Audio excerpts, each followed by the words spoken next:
Hello again, and welcome to Nonprofit Marketing with Purpose. My name is Monica Pitts, and with me I have a special guest who you're going to get to know very well over this next year, probably forever, and her name is Stacy Brockmeyer. So Stacy and I decided that we needed to really break down website planning for people because as I've been doing consulting sessions with people for their marketing, they keep asking me stuff about websites, which makes me very excited because as you guys know, I love to talk about websites. And one of our biggest website gurus, or I should say one of our biggest website planning gurus on our team is Stacy, because what she does every day is plan websites for people. So she has helped me craft a series of podcasts that are going to help you guys through the website planning process over the next year. I know it seems like a really long launch period, but we really feel like we want to give you time to work on each element. And those of you who have websites, you can go look at the individual things that we talk about and compare them with the suggestions that we have in each podcast of this series. So we're calling it the Website Planning Series. There you go. That's the name of the series. Yay. Okay, so today we are going to start at the very, very beginning, and we're going to talk about questions to ask yourself and your designer before you build a new website. Because there's lots of big picture things that you need to address before you get started, so that way, once you get started, you don't end up in a world of hurt. Yeah, and we know that from experience. Yes. We have learned these questions through Hard Knocks. So Stacy actually asks these questions of every client that we work with. This is part of her getting to know you process. And so now we're going to share this process with you so that way you can get to know yourself, what you need to have out of your website, and get to know your web designer as well, because that's a big part of making sure your website is awesome. And so with that, let's get to business. You're on a mission, and you just need more people to know about it. And whether you're brand new to marketing or a seasoned pro, we are all looking for answers to make marketing decisions with purpose. I'm Monica Pitts, a techie, crafty business owner, mom, and aerial dancer who solves communication challenges through technology. This podcast is all about digging in and going digital. I'll share my marketing know-how and business experience from almost 20 years of misadventures. I'll be your backup dancer so you can stop doubting and get moving towards marketing with purpose. Okay, so I'm really excited to dig into this topic and talk about the questions to ask yourself and your designer before you build your new website. Now, Stacy was the one who was like, Monica, this is where we need to start because I thought I need to tell him what to put on every single page. That's exactly where I went. I'm like, ooh, get to business. And she was like, what, wait, no, this is not where we start. So Stacy, tell us about how you start every single client relationship and web design. So I'm the planner between Monica and I, and your website really starts by talking about your organization, not by what is going to be on each page, because there are lots of things that go into it that can make your website process smoother or have the right things on your website. I usually tell clients that I'm going to ask 1 million questions of them until the light bulb comes on and I get to know their organization. And then that'll help me walk them through this wonderful website process. Yeah, because if your web designer comes to you and is just like, this is what we're doing, they missed a huge step. There has to be a why behind each decision that's made. And I feel like as we're helping people make decisions with their websites, I have to know what the why is. And that's how I hold them accountable for the decisions they make too. Absolutely. I can't make those decisions until I know you as an organization, because then I'm just making decisions based on what I think it should be, not on what it should actually be. So the very first question that you ask people, I mean, other than their 20 or 1 minute infomercial, which usually takes around 5 minutes to give, right? You'll say, hey, what's your 30-second infomercial? And then 5 minutes later, you're like, wow, I know a lot about you. Yep. And then after I ask that, I always dig into more questions about their infomercial for sure. So one of the things that you're trying to understand, though, through the infomercial and the questions that you're asking are about their goals as an organization. And when you ask somebody about their goals as an organization, you're not talking about their website yet, are you? No, I want to know where their organization is going to go from here. So where are they headed? What are they looking to do in the next X number of years, depending on the organization. For some people, that's 1 year. Some people, it's 3 years or more. So I'm really trying to get into where they're headed, because it all depends on, are they a new organization, or are they somebody who's been around for a really long time and they're really just establishing either a new service or a new look, feel, brand. I mean, the goals are really endless. And so you look at the goals of the organization, because what Stacy tries to do is make your website help you reach those goals. That's the purpose of the website. It has to be 100%. helping you reach your goals, or else it doesn't have a purpose in your plan. It's not about just having a website. It's about having a website that's actually going to help you reach the goals that you have as an organization. And then what's the next question that you like to learn about their marketing? I always want to know how they're marketing themselves already. So a lot of times people don't think about the way that all the activities that they do as ways that they market themselves. So sometimes they'll leave out events that they go to, or booths that they have at those events, or really any organization that they're a part of. Those are all marketing activities. And they usually go straight for, I do social media, I send a newsletter, which are more traditional forms of marketing at this point.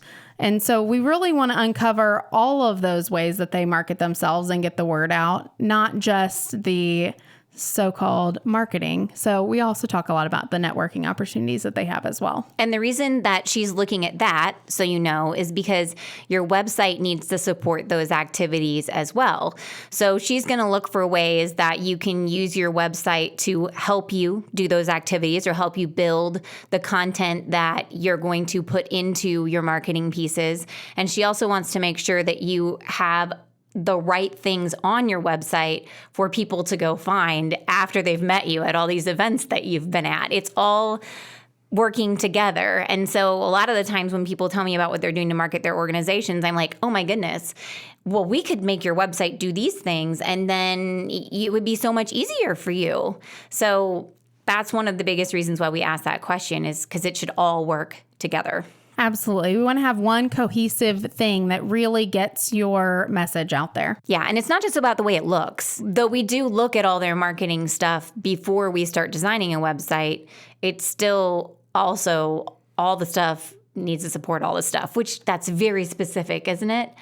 We'll go into specifics later when Stacy lets me, right? Yep. We're going to get into specifics later, but basically we want each thing to have a purpose and support all the other things that you're doing. So that way really, we just don't want to have random stuff on your website. That doesn't make sense. So it should all have a purpose. Mm-hmm.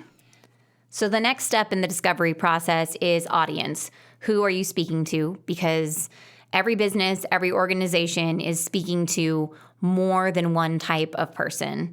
So Stacy, what are you looking for whenever you're talking to them about their audience? Well, number one, we preach talking about your audience so much. Like, it is probably the most pivotal point in the discussion, because who your website is serving, who your website is talking to is super, super important. And if we're not keeping them in mind, then it doesn't make any sense. So we definitely want to keep them in mind. Sometimes it's one of the hardest things to do because we use terminology, or we think about things in a way internally differently than the way that our audience thinks about things. So those are all things to really consider. So when we're looking at the audience, we want to look at the different types of people that are going to be looking at our website. So sometimes that is going to be donors, sometimes that is going to be volunteers, sometimes that is people that we serve, sometimes that is people who are going to be supporting us through various avenues.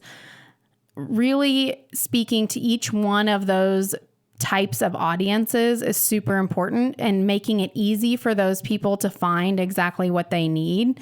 And that's going to be different based on really the organization or the company, because each industry looks at things a bit differently. Sometimes we're going to put "I am a donor" at the top of website, and sometimes we're going to put services at the top of website. So it really depends on the organization and how their audience looks at them, how they use the services, what they're looking for, really drives part of how we're going to structure this website. Yeah, I find that thinking through what they need to know to make a decision about your organization, whether they're going to become a supporter or invest in one of your services, it's like people come to your website and they know one of two things. Either they know who they are or they know what they want. And so thinking through who those people are so that way you can give them the information to consume what they need on your website easily. So like if I go to a website and I know I'm a mom with young kids, but I don't know what you offer or what you can do for me, then that would be a good example of someone who knows who they are. While if I'm a donor who has donated before and already believes in your organization and we're just renewing that relationship, then I know what I want. So I'm going to make a donation. And so part of that is depending upon how educated your audience is about what you do. And what's funny is really young organizations and really big organizations with lots of services often face that challenge. People don't necessarily know everything that they do. So those people only know who they are. So when you're talking to them on your website, you're going to explain to them in their terms, in their universe, how you benefit them, right? Yeah, it's really a marriage of form and function and what fits your organization best. So that's kind of concrete stuff, really. And those are really those concrete initial marketing questions that, I mean, it doesn't matter what you're doing to market your organization. You're probably asking yourself those same questions, hopefully. And if you're not, you are now, right? Yeah, you definitely, these are the core things that you should be asking yourself anytime you're creating a new piece of marketing. Whether it's your website, whether it is a new initiative, whether it's an event, doesn't matter. These are the core questions you need to ask yourself. And there were 4 questions, and I'm going to repeat them for you. So one is, what are the goals of your organization? Like, what are you trying to do in the next little while or long while? The second one is, what do you do to market yourselves already? And remember, Stacy said marketing is not just your newsletter. It's also the activities that you do and the events that you hold that help you meet new people. The third question you'll ask yourself is then, who are you speaking to on your website? And the fourth one would be, what do those people need to know? And that goes back into how much do they know about you? Do they know who they are, or do they know what they want? So then that leads us into the next phase. And this is where Stacy said earlier that the light bulb comes on. Like, you see the light at the end of the tunnel. Like, I love that moment in a meeting where you're like, I know how to solve the problem. I get it. I totally get it. It's so exciting. It's like I want to just like freak out and jump up and down and get so excited because I'm like, I know how to make your life better. Yay. I remember my very first few consultations, and it would take me so long to get there. And then finally I'd get there and it was just like, oh my goodness, like I finally made it. Yes, because all we really want to do as consultants is help you solve your problem. Let's be real. So we call this the wow stage. And any of you who've listened to the podcast before, I know that I have talked about the wow stage before. Now, I'm a wower. I love to be big picture, so I love this stage of planning. And then my husband is the hower, and so I always tell him to back off. Like, back off right now. I'm in my wow moment. Don't howl me. So as we go through this next part of the questions that you should be asking yourself and your web designer to plan your website, I want you to go into full-on wow mode. Do not start asking yourself, how am I going to do this? Because that's not the point of this activity, friends. We'll do that in the next step, okay? This is your chance to really dream about what your website can do and how it can be totally awesome. We'll talk about how it's going to work later. Yeah. So the first part of the wow stage is kind of just what it looks like and what you want it to feel like. You know, think about like an interior designer, that pretty, what are you? Are you... I don't know. What are all the words that people use for interior designers? Clearly, I don't even know. Modern, traditional. The other day that I'm something farmhouse. Modern farmhouse. I'm industrial farmhouse. Industrial farmhouse. Yeah, meaning I'm basically steampunk. That's my interior design style. And my husband's like, it looks like a rainbow threw up in here. And I'm like, there's no one who said I couldn't have every color in this dining room. Okay, so I digress. But in that part of what you want it to look like, Are there other organizations that you admire and you want to be like? And Stacy, what helps you to understand that from an organization? So number one, we always have like idols that we look at. And so most organizations have somebody who they look at and they're like, man, they're doing it right. They seem like they have it all together. They're doing a really good job. And so part of the activity when I ask this question is, are there other organizations that you admire? What I really want to get you to understand are what are the things that are really good about you right now, and what are the things that we can improve upon? So this is not a really commonly used term, I don't think, but like, what are your competitive advantages? Like, what are the things that make you awesome? And then also the other day I was in a meeting that somebody said to me, when you're in school and you're growing up, like, plagiarism is really bad. Like, you're taught this thing it's terrible. Don't ever do that. And then when you get into service type organizations, plagiarism is actually good if you can find, like, especially when you're into like public service, because if you can find something that's working really well in another location or another organization, then it's a great thing to like study what they're doing. And so we really sometimes take this opportunity to say, okay, what's really working for somebody who does the same thing that I do? Mm-hmm. And it could be anything down to the way that they explain it on their website, some of the words that they use that you're like, wow, that really says it well. Or it could be the way that they present it, the way that the content is organized on the site, or the visuals that they use. And the one thing, and this led to like a really snarky header on our website. If you ever want a good laugh, just go to makecreate.com and read the snarky headers on our website because they're pretty funny. But somebody was in a creative meeting with me at one point and was like, oh yeah, but we can't have this. This is too good. And I'm like, okay, no, I'm not going to tell you it's too good. I want to make you look amazing. I want you to feel so proud of your website. So this is the wow stage, friends, okay? So your web designer can tell you whether they can accomplish that or not, but that doesn't mean that you can't want it. Right? I mean, you should want these things. You should want to look amazing. So find the things that when you see them, you connect with it and you're like, wow, this is so cool. I want to be like these people. Don't how yourself yet. Yeah. And now, all that being said, obviously you're not going to copy everything that someone else does. No. So allow yourself to go out and admire lots of people. It's okay to not just have one like idol, if you will. So then the next thing that we talk about a lot is kind of the functionality of a website. And this is another wow phase, though, even though it's function, right? We'll talk about how in a second. But like, can your website work for you? So there's so many organizations that are either all volunteer, or they have very small staff, or they are just really maxed out. They're really, even if you have a big staff, it doesn't mean that you're just sitting around eating bonbons, Yeah. Everybody's really working hard. And so can we come up with ways that make your life easier and make your website work for you? And we have a few examples so you can start in this wow phase, because I find sometimes when we ask people about that, they don't even understand all the things that could happen.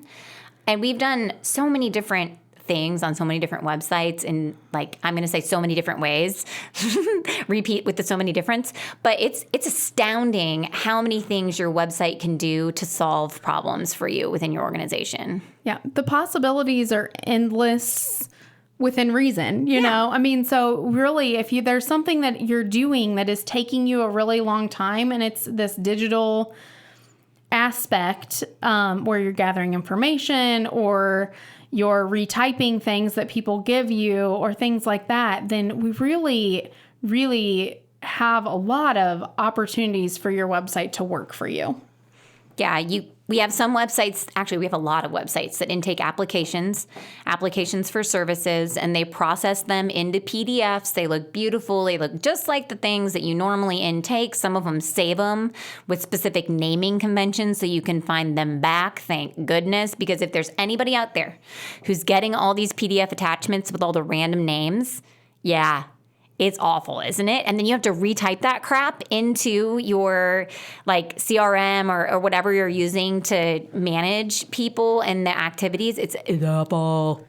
Well, and then you can take that same application and probably sync it with your CRM. So not only do you get it in a PDF form that's functional for you as a human, it can go right into your system oftentimes. So we want to make sure that we connect these platforms together to make you not have to retype things. Man, retyping things. I am terrible at retyping things. I'm much better at reading it and letting the Otter or something dictate it for me. Because I just can't. It's just not, I'm not good at it.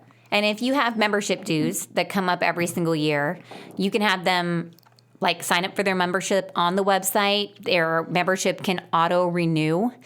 And while, yes, you will have to pay the credit card fees for it, you kind of have to look at this as an investment. Is it better to have the opportunity cost of paying the credit card fees or to have to invoice all these people and call them? And, it just makes more sense. Well, and you have to look at it with your business hat on too, because if you have to do all of that stuff manually, you're paying someone to do it when that person could be going out and collecting donations and you could really be money ahead. Yeah. Or doing something to further advance your organization. So you really have to put your business hat on and say, okay, do our credit card fees outweigh what we're paying someone to do that when that person, I'm not advocating getting rid of humans by any means, but when that human could be doing something that would advance your organization, really. Yeah, that would better serve you. And the same goes for donations or recurring donations. Yeah, well, and the other thing you mentioned were applications for membership. We have some organizations that have to renew people's credentials every year. So they have to upload either a new licensure or new information. And that is another great way to intake information as well. Now, we've all done online event sign up, right? And we have a lot of organizations who, when it comes to online event sign up, donations, or even membership areas for their sites, they really feel like they have to rebuild this thing and it has to be part of their website. And while Stacy and I love it when people pay us to do things, one of the things we're very careful about is making sure that they're using the right system to actually do those things. So once again, this is just weighing your pros and cons and thinking about, okay, I want it to do these things. Can it do these things? But then in the how stage, which we'll talk about in the next episode, then you can evaluate what's the best way to do it, because it doesn't necessarily mean you have to build it into your website. So, Stacey, what are a few other problems that you can solve and ways to lighten your load on your website? Well, we're marketers, so we have to talk a little bit about marketing things. We've talked about very functional things, ways to make your website work for you. But we typically talk a lot about content generation. And so one of the things that you can do is collect content from members or volunteers or people that have been on trips with your organization, or really whoever that person might be, and then send that out in an email newsletter automatically. So I think that if anyone has ever had to sit and build newsletters, that is a very tedious, time-consuming task.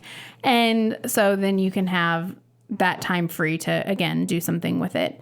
And so collecting content and sending it out automatically, I think, is a really great way. And then on top of that, members only content. So we have a lot of organizations who either do some kind of coursework or they're sharing documents between their board and even the general public. Some of them have to share all their meeting minutes with the general public. Yep. And those things can either just live on your website or they can send out to those people automatically as well. So we can take away some of that administrative time. Yeah. Because if you have to put it on your website, your goal should be finding the least labor intensive path to get it there. So you guys have probably all heard of Como Gives, which is our year-end online giving campaign that we work through with the Community Foundation of Central Missouri. So we have to get 142 organizations information with their logos, with their photos for the slideshows, all their goals into that website every year. Do you think that we manually enter that? No, we do not manually enter that. They put that information in on their own, and then we can read it and approve it and put it out on the site. And there are questions that we ask in that application process that help after the event, after Como Gives is done. So after December 31st to help with challenge grants and other things, because those take time to reconcile. And so we collect that information right up front so that we don't have to either A, guess, because that's terrible. That's a terrible idea, just to guess what people are doing. And then B, we don't have to contact them again. So if we can ask them right up front. And so we collect all of that information in one foul swoop. And Stacy's talking about the administrative extra stuff that we collect. But since I have to do, and I can't say I don't do all the marketing, but I manage the marketing for the campaign, we do gather a lot of marketing information as well from the organization so they can submit extra pictures. They tell us what they did with last year's funds that they earned. They talk about what they're going to do with this year's funds. And you can do the same thing with your donors. If you want to know why they support your organization or what their favorite part of what you do is, then you can just ask them in the donation form, and then you have that information ready to use later on as you're going through in your marketing. So this is like, how can we make our lives easier? But I just said how. It's the wow, can we make our lives easier? And one other thing is making sure that all those people have an opportunity to sign up for your email newsletter with every single form they submit. Oh, yes. Every contact form, every donate form, everything, and that you don't have to manually upload those contacts to your email system. So then you're kind of through this big wow phase. Hopefully you've documented all these types of ideas in a way that you can find them back, because these are things that you'll want to talk through with your web developer and make sure make sense. And you probably talk through them with your staff as well to see if they have anything else to add to these things. So you're going to collect information about, like, from your staff, from yourself, about other organizations that you admire and want to be like and why, so that way you can share that. And then also brainstorm those ways that your website can work for you. And then once you understand what you want that site to do, you have to ask yourself, who's the right person to do it for you? Because once again, we've been talking about this as an investment in your organization, because you can see that it can be an administrative part of your organization and a marketing part of your organization. So how do you want to make that investment? Obviously, everybody wants to do it the cheapest way possible. And I can tell you so many horror stories about that, but I won't. My one just word from the wise is, I can't tell you how many times I've started in the sales process with someone and they're like, well, money isn't that important. I just want to have it done right. But then somebody comes in and volunteers. They volunteer to build this website for free. Okay. And I always say, well, yeah, that's awesome. I wish compete with that. I can't compete with free. Nope. I mean, I can discount, but I can't compete with free. And so I can't just donate a website to everyone. That doesn't really work. I would have no money to feed my people with. As much as we would love to donate websites to everybody who's doing good for free. We love building websites so much that we honestly would build them for free if we could find another way to make a living, right? Yeah, we totally would. But what I find is that if a novice web developer is volunteering but can't actually do what you need or make using your website easy for you, then they might not be the right fit, because we inherit so many websites either after we've gone through that initial consulting phase, after we've given them a proposal, and then they come back to us and they're like, okay, this did not work out the way that I thought it was going to work out, or it took forever and it's still not done. Will you please save me? Or we end up inheriting websites from other web designers who a volunteer built the website, and now, or from other organizations, I should say, where a volunteer built the website and it just doesn't do what they need it to do. They can't even figure out how to use it. And I'm actually dealing with this with my daughter's school right now because I need to volunteer for the school. And finally, it like dawned on me that I'm a web developer and they have a website. And so I was like, hey, wait a second. Can I help you update your website? And I got into it and I thought, well, it's not a wonder you're not updating this thing. This is such a pain. Like, where do you even find this stuff? And if I hadn't built websites for a living now for like, almost 20 years, I wouldn't have known where to go and find those things to update. I mean, I just think it's like a serious disservice. Like, it's just so unfortunate that people have to deal with it, really. Yeah. And if you're not able to use it and it's not serving your audience, then was it really worth free? Did free cost you more money than it would have if you would have paid to have it built correctly so that it served you and it served your audience? And we say built correctly. We don't necessarily mean you had to pay an arm and a leg for it. Right. We just mean that the person that you're working with has done it before and it's not like some weird side project for them to, do. And if you need a really simple website, that could actually be totally okay. But when you want it to do some heavy lifting, that's when you get into the challenges. Right. When you need functionality, that's where you need to stop.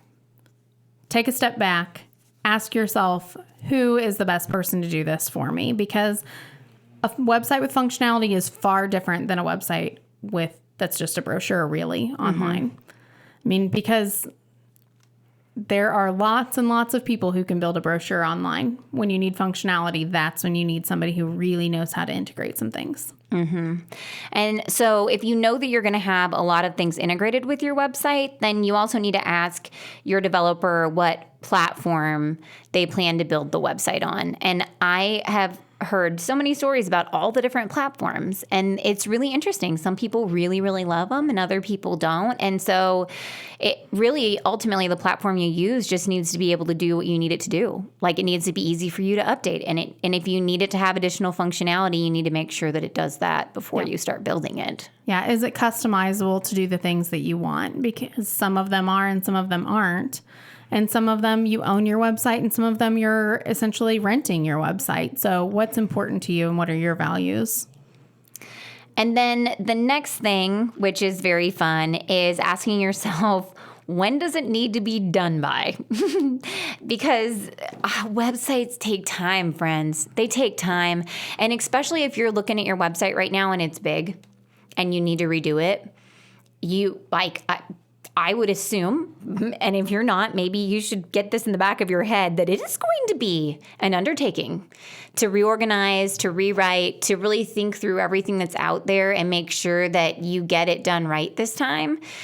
And if there's pieces that you have to gather, if there's things that have to be reworked and redone, having months and months to gather them is a lot easier than when people just show up inevitably at the end of the year. Stacy is always slammed with sales meetings. Yeah, I was like, so many sales meetings, so many websites that people want done by the end of the year or in first quarter or whatever that looks like for their budget. It's inevitable. And a website doesn't build itself in like a month half the time. And most organizations, the end of the year is their busiest time as well. And so it's it's not the best time, quite frankly, for your staff to be working on. No. Because it's just a really busy time of year and people are taking time off to spend with their family. And so it's time flies by. It really does. So giving yourself plenty of time to plan out everything that you're going to need and start gathering those assets, things like testimonials and photos, if those are things you're going to need on your website, they just take time to do. And so if you can set a timeline that's well into the future to start or finish your website, then you're going to be doing yourself a huge favor. And then too, with that web developer, when do they have time to do it? Because it might not be tomorrow. And I don't know. I mean, the simple websites, they can build themselves in days, right? Especially if you're sitting down and just working on them. But if you're going to do something more complex, or if you have lots of decision makers or lots and lots of pages or lots of functionality, that's when we need more time to get it done. Yeah. And gathering that content takes so long. And the last thing that Stacy talks with people about is money. the thing that makes people the most uncomfortable. Nobody wants to talk about money, but we're all people who need to talk about it. It's really important. So we have to talk about your budget. We need to talk about how much your website is valued to you, really. How much value can it bring? How much value does it bring your board? Because sometimes the staff and the board have two very different opinions on the budget. And so making sure that that is planned out ahead of time is really important, because we've gone through this whole wow stage, and sometimes that wow stage has to be phased out just a little bit, where we have phase 1, phase 2, phase 3, so that we can accomplish all of those things because of the budget. Yeah. So understanding how much you're willing to spend, knowing that there will be annual costs. Sometimes those annual costs are broken down into monthly.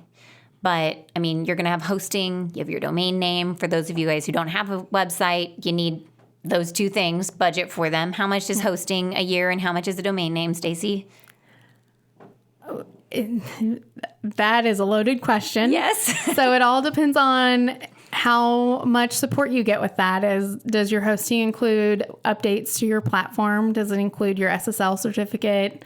I mean, I think you should definitely be budgeting, $500 or $600 a year for your hosting and your platform updates, just because it takes time to make sure that your website's super safe and secure.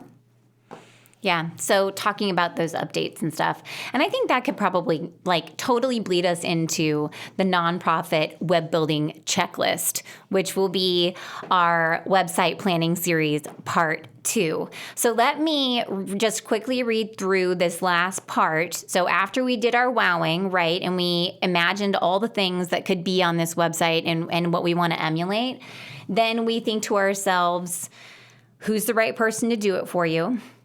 And what platform do they plan to build it on to make sure that it will work with the systems that you have and it's customizable to do the things that you want?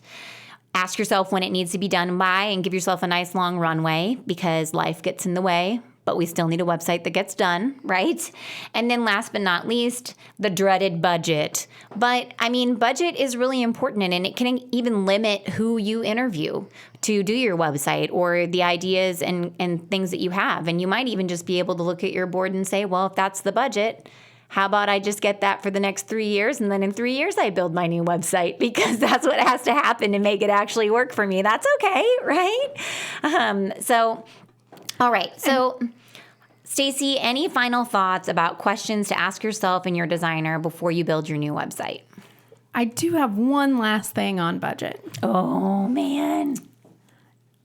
Consider, if you don't have the budget internally, getting a sponsor who doesn't dictate who you use to build your website. Because there are lots of people out there who feel very passionately about getting your message out. And if you ask them for money for a specific project, they're likely going to give it to you. So if you don't have the budget, consider where you can get the budget and make your team happy, your board happy, everyone involved, so you can get it done right. You can even put a little plaque on your website like you would on the bench. Yep, absolutely. Yeah. They can have a little ad, sponsored by, brought to you by, generously donated by. So don't let your wow get limited if there are ways that you can make it happen. Stacey's a problem solver. Can't you tell? That's why we've got her here. I love to solve a good problem. Yeah. All right, friends. So hopefully after listening to this, you know a little bit more about what questions you want to ask yourself and your designer before you build your new website, starting big picture with those general marketing questions, then getting that wow out, and then last but not least, digging a little bit deeper to make sure that you're using the right platform and choosing the right person. So in our next episode, of the website planning series. Now, it's not going to be the next episode in the podcast, but it will be the next installment of the website planning series. We're going to talk about your nonprofit web building checklist. So that way you don't miss anything while you're getting ready or building your site. So you can meet us back here for that. And if you enjoyed this podcast and you learned a thing or two, then you can help other organizations learn about marketing too by rating this podcast in whatever medium you're listening to it, whether it's Spotify or Amazon or iTunes. Go out and give us a review. Maybe say something nice. Give us 5 stars. That'd be so great. And then share it with all your friends. That would be so amazing because that really helps us help other people. We need your help to get this message out there and empower more nonprofits to market with purpose. So until next time, go forth and market with purpose.